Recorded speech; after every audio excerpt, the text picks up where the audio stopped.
Hello students, welcome back again. फिर से स्वागत है बिजनेस स्टडीज की नई क्लास के अंदर। नई क्लास मतलब आज जो टॉपिक हमारा बिजनेस स्टडीज का चलेगा वो हमारा टॉपिक चलेगा एक business studies 12th class, principal of management, प्रबंध का सिद्धांत। हमने इसके अंदर दो पार्ट कंप्लीट कर लिए हैं, पार्ट 1 और पार्ट 2। अगर आप लोगों ने पार्ट 1 और पार्ट 2 प्रिंसिपल ऑफ मैनेजमेंट के नहीं देखे, वो आप उसकी लिंक डिस्क्रिप्शन में मिल जाएगी, वहां से आप लोग जरूर देखें। ठीक है, आज जो चलेगा हमारा पार्ट 3 चलेगा। पार्ट 1 के अंदर प्रिंसिपल ऑफ मैनेजमेंट क्या होता है और उसके इंपॉर्टेंस बताए।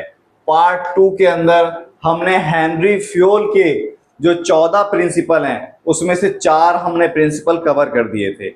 आज की क्लास के अंदर हम लोग हेनरी फ्योल के बाकी के जो 10 प्रिंसिपल हैं, ठीक है, जो 10 सिद्धांत हैं, हम उसको कवर करेंगे। अगर आप लोगों ने मेरे चैनल को सब्सक्राइब नहीं करा, सब्सक्राइब कीजिए, बेल आइकन दबाइए और ज्यादा से ज्यादा शेयर कीजिए, क्योंकि हो सकता है ये वीडियो, ये क्लास आप लोगों के लिए यूजफुल ना हो, लेकिन आपके फ्रेंड्स में, आपके रिश्तेदारों में बहुत ज्यादा ये यूजफुल हो सकती है। इसीलिए चैनल को सब्सक्राइब और बेल आइकन ज्यादा से ज्यादा दबाएं, ज्यादा से ज्यादा शेयर करें, क्योंकि हो सकता है कि आप लोगों ने बहुत सारे चैनल को सब्सक्राइब भी करा होगा, आप लोगों ने आगे भी बढ़ाया होगा। एक बार इस चैनल को सब्सक्राइब करके आप लोग आगे बढ़ाएं।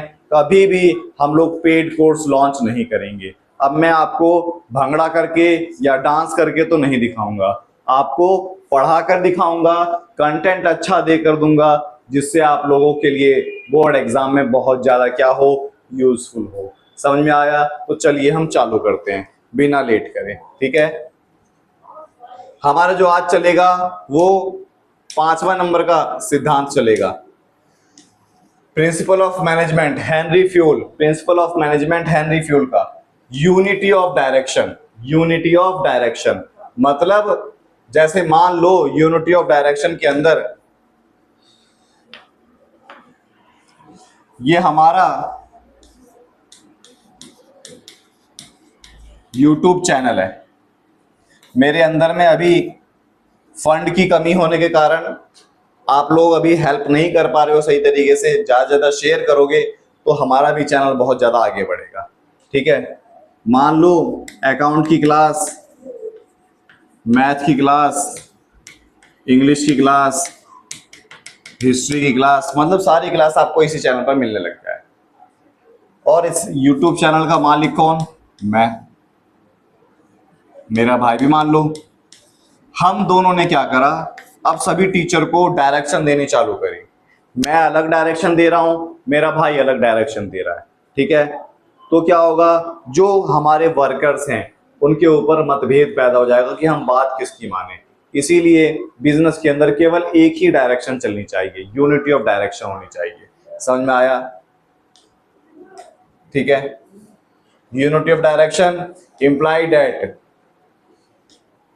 implies that should be ahead one plan of group activity having same objective। केवल एक ही प्लान होना चाहिए एक ऑब्जेक्टिव को पाने के लिए। जैसे ऑब्जेक्टिव है प्रॉफिट मोटिव, तो इन सब का प्लान एक ही होना चाहिए कि हमें प्रॉफिट मोटिव के लिए काम करना है, एक ही डायरेक्शन पे काम करना चाहिए, अलग डायरेक्शन ना हो। समझ में आया?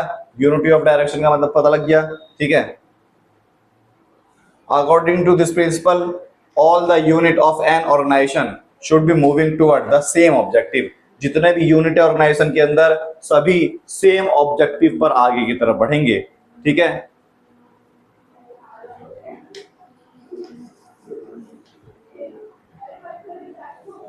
फिर उसके बाद है subordination of individual interest to general interest. ठीक है, इंडिविजुअल व्यक्तिगत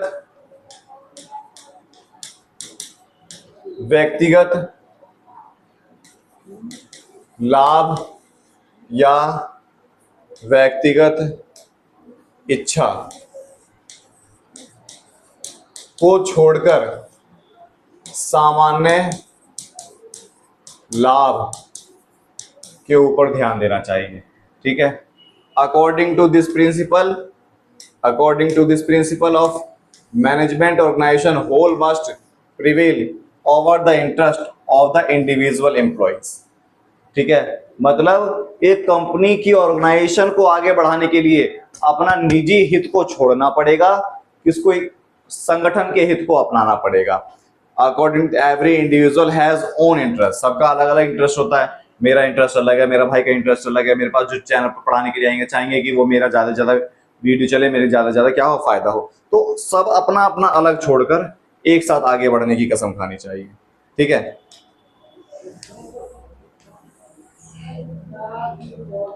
फिर उसके बाद रेम्युनरेशन ऑफ एम्प्लॉय, पारिश्रमिक.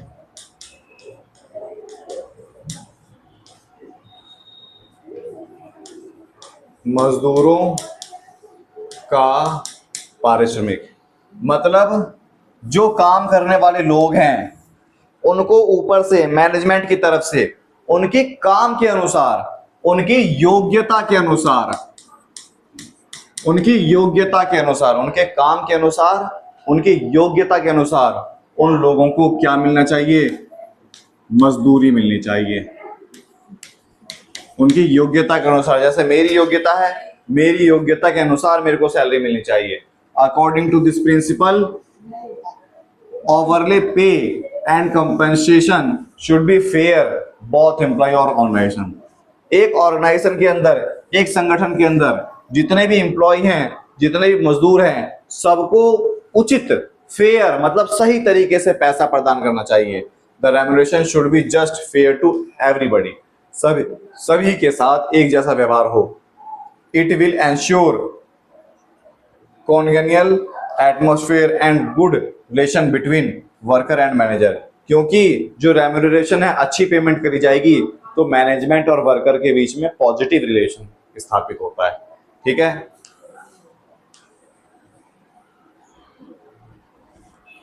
फिर इसके बाद है सेंट्रलाइजेशन और डिसेंट्रलाइजेशन. केंद्रीकरण तथा विकेंद्रीकरण. केंद्रीकरण और विकेंद्रीकरण. According to this principle there should be proper balance between centralisation और डिसेंट्रलाइजेशन. मतलब इस प्रिंसिपल के अनुसार हेनरी फ्यूल ये बताना चाहते हैं कि एक ऑर्गेनाइजेशन के अंदर जो सेंट्रलाइजेशन है और डिसेंट्रलाइजेशन है, इसके बीच में बैलेंस होना बहुत ज्यादा क्या है, जरूरी है. केंद्रीकरण और विकेंद्री के बीच में नियंत्रण होना बहुत ज्यादा क्या है, जरूरी है. सेंट्रलाइजेशन का मतलब क्या होता है, refer to concentration decision making authority, where the decentralisation refer to evenly distribution authority of all level. Centralisation का मतलब, केंद्रीकरण का मतलब होता है डिसीजन मेकिंग अथॉरिटी, मतलब जो डिसीजन होगी, जो मतलब निर्णय लिया जाएगा, इसकी शक्ति होगी, ये किसी एक ही इंसान के पास होनी चाहिए. जो कंपनी का मेन मोटिव, जो कंपनी के गोल डिसाइड करता है, जो निर्णय लेता है, मेन इंसान, जो सबसे बड़ा इंसान होता है कंपनी का, ठीक है, वो केंद्रीकरण के अंदर आता है. वो अपने काम को लोगों को सौंपता है, अथॉरिटी लोगों को सौंपता है, तो उसे क्या बोलते हैं, हम उसे डिस्ट्रीब्यूशन करते हैं, तो हम उसे क्या बोलते हैं, डिसेंट्रलाइजेशन बोलते हैं. समझ में आया. केवल एक ही जगह से निर्णय लिया जाता है तो वो सेंट्रलाइजेशन. उसने अपने काम को लोगों को बांट दिया, वो decentralisation. Too much centralisation and decentralisation depend on the various factor. बहुत ज्यादा फैक्टर के ऊपर ये डिपेंड करता है, सच एज एक्सपीरियंस के ऊपर डिपेंड करता है, superior ability of subordinate, size of organisation etc. Generally large organisation have more decentralisation than a small organisation. अगर कोई बहुत बड़ी कंपनी है, तो उसमें डिसेंट्रलाइजेशन ज्यादा पाया जाएगा, क्योंकि जो बड़ी कंपनी होगी उसके अंदर डिपार्टमेंट बहुत ज्यादा बट जाएंगे. ठीक है, लेकिन अगर कोई छोटी ही कंपनी है, उसमें सिर्फ 2 ही डिपार्टमेंट है, तो वो एक अकेला इंसान संभाल सकता है ना. समझ में आया. जब कंपनी छोटी होती है तो उसमें सेंट्रलाइजेशन वर्क करता है, जब कंपनी बड़ी होती है तो उसमें डिसेंट्रलाइजेशन वर्क करता है. समझ में आया. चैनल को सब्सक्राइब नहीं करा, सब्सक्राइब कीजिए, बेल आइकन दबाइए और ज्यादा से ज्यादा क्या कीजिए, शेयर कीजिए. ठीक है. शेयर करना बहुत ज्यादा क्या है, जरूरी है। ठीक है, आगे बढ़ते हैं। 9 नंबर, 9 नंबर का प्रिंसिपल, 9 नंबर का प्रिंसिपल आ गया। अब देखो क्या बोला इसमें, scalar chain, Sopan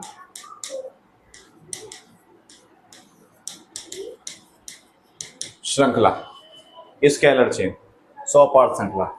according to this principle, organisation have a chain of authority and communication that run from top to bottom should be followed by manager and subordinate.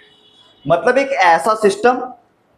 ऐसा system जिसमें नीचे से ऊपर पहुंचा जाए या ऊपर से नीचे पहुंचा जाए, अपनी कम्युनिकेशन स्किल को, अपनी चीजों को कैसे दूसरों तक पहुंचाया जाए। जैसे मान लो ये है, ये अपने पीछे वाले से बात कर सकता है, ये एक चेन डिसाइड कर रखी है, ये एक चेन डिसाइड कर रखी है, ये एक चेन डिसाइड कर रखी है कि ये इससे ही जाकर बात कर सकता है। समझ में आया? ये डायरेक्ट इससे जाकर बात नहीं कर सकता, ये डायरेक्ट इस लड़की से जाकर बात नहीं कर सकता। लड़की से बात करना सब चाहते हैं, है ना? कोई नई लड़की आ जाए कंपनी के अंदर, ओ माय गॉड, अब तो उससे ही बात करेंगे, है ना? तो ऑर्गेनाइजेशन के अंदर लड़कियों से बात करना बहुत ज्यादा लोग चाहते हैं, लेकिन क्या है, वो डायरेक्ट लड़कियों से बात नहीं कर सकते। जैसे मान लो कोई मैडम है, कोई नई एचआर आ गई, है ना, और एचआर बड़ी सुंदर सी है, सुशील है, देखने में बहुत अच्छी लग रही है, सुंदर एकदम, वेरी वेरी, ठीक है। तो क्या हुआ, अब जो उसके नीचे काम करने वाले लोग हैं वो एचआर के पास जाएंगे किसी ना किसी कारण से, तो वो डायरेक्ट नहीं जा सकते, वो बिचौलियों के द्वारा ही जा सकते हैं बात करने के लिए। तो समझ में आया? तो वही है स्केलर चेन, सोपान श्रृंखला। सोपान श्रृंखला में क्या होता है, एक ऑर्गेनाइजेशन के द्वारा कम्युनिकेशन चेन डिसाइड कर दी जाती है कि लोग किससे कब कब जाकर बात कर सकते हैं। The formal line authority highest lowest rank, ये हाईएस्ट और लोएस्ट रैंक के अनुसार डिसाइड करी जा सकती है। Scalar chain crucial and ensure unity of command, effective communication organisation. Scalar chain बहुत ज्यादा जरूरी है, इससे एक इफेक्टिव कम्युनिकेशन स्किल डिसाइड होता है ऑर्गेनाइजेशन के अंदर। ठीक है,